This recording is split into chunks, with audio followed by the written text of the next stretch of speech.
नमस्कार दोस्तों, आप देख रहे हैं रंजन क्लासिकल एंटरटेनमेंट। तो जैसे कि खेसारी लाल यादव का नागिन सॉन्ग जो है बहुत ही बवाल मचा रहा है और हमारे भोजपुरी में सबसे अलग जो है कुछ देखने के लिए मिला है।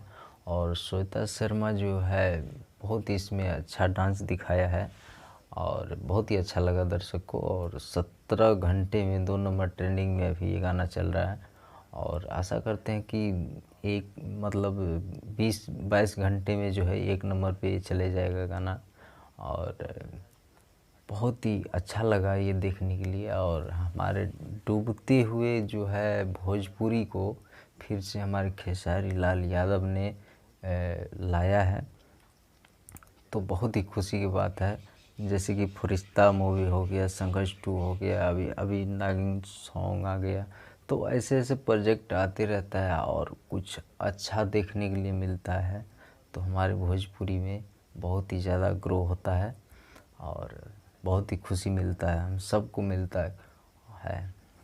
धन्यवाद आप सबको ये वीडियो देखने के लिए, और शेयर कीजिए सभी दर्शक को और ये मैसेज को पहुंचाइए।